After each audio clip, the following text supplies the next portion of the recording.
Hey guys, welcome to my channel.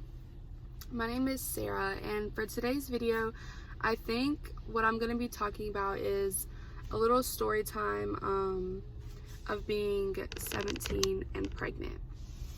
So this story time is just kind of short and sweet. I'm just going to tell you like how I found out I was pregnant, how my pregnancy went, and my current situation, I guess. So, I found out I was pregnant at 17 years old, and I was a hostess at a restaurant at the time, and I was a senior in high school. I found out I was pregnant April 19th, 2019, and I was supposed to graduate, I graduated June 9th, I think, June 8th or June 9th of 2019. So, I was a hostess at a restaurant at the time, and my boyfriend and his friend had dropped me off at work, because at the time we had one car. Well, I had this bright idea as soon as I got to work. I was like, I know what I'm about to do. I was like, I know. So, I had the bright idea to play a prank on my boyfriend and take a pregnancy test and draw a second line and, tell him I was pregnant. And I know you've seen like a lot of those videos and stuff.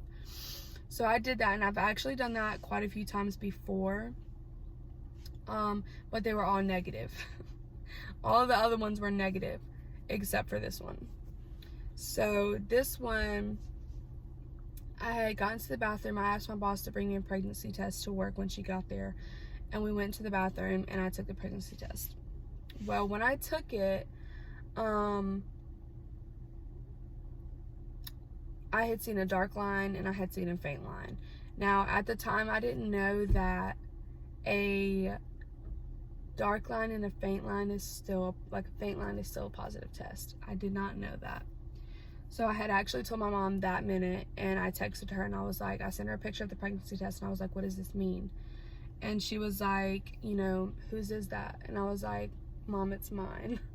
And she called me immediately, and she was like, Sarah, you're pregnant. And I was like, no, I'm not. I was like, it probably just didn't, I don't know what I was thinking in that moment, but I was just like in shock, kind of. Not even kind of, I was like really in shock. So I was just like in denial, and I was just like, Mom, I cannot be pregnant. Wow, really? I'm pregnant, really? So I was just like, I had hung up the phone. I was still in shock. I told my boss because I was freaking out. And so I just needed to call my boyfriend and let him know. So I called him. I actually FaceTimed him, and I was like, babe, I need to tell you something. And he was like, what? And I was like, I'm pregnant. And he was like, Sarah, you need to stop playing around because it's not funny anymore. You need to stop joking like that. Find a new prank, something. And I was like, well, I hate to break it to you, but I'm not joking this time. It's not a prank. It was originally supposed to be a prank, but it kind of failed, and it just wasn't a prank anymore. And he was kind of in shock, really bad. And so he was like, I'll call you in a little bit. And I was like, okay. So he was at his friend's house, so his friend was there when I told Kevin. And yeah, that's how I found out I was pregnant, I was trying to prank Kevin. Oops. Well, yeah, that's how I found out I was pregnant. My pregnancy really wasn't that bad. I didn't get morning sickness a lot. I had morning sickness maybe my first trimester and my third trimester. And then, it wasn't terrible. My first trimester, yeah, it was kind of terrible because I was sick all of the time, all day. It wasn't just morning sickness, it was all day sickness. So, we'd be driving in the car, and I had to stick my head out the window like a dog because I was so nauseous from just moving. Things about my pregnancy, my pregnancy was fairly good. I was healthy. my whole pregnancy and everything like that. I did have to be induced at 39 weeks and 3 days, but that's just because I was contracting for like 3 weeks, but like they weren't consistent until like my last week. And then but I went in at 39 weeks exactly, I'm pretty sure. 39 weeks, I'm not sure. It was 39 weeks in like 1 day, I think. And I went in and they sent me home. Contractions again, a minute apart, lasting a full minute, and they still sent me home. I was livid. I was so upset.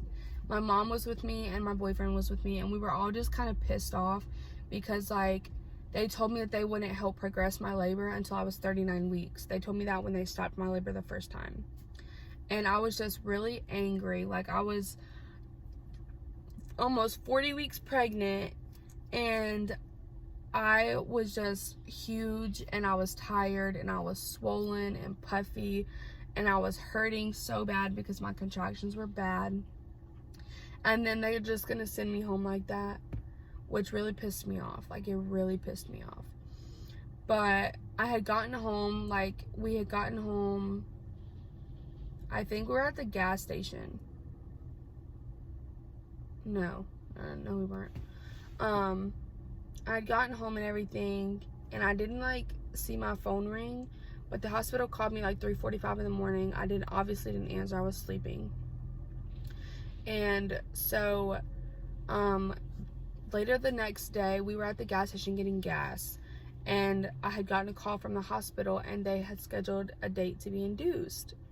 And I was just like, okay, you know, I was scheduled to be induced December 30th, 2019.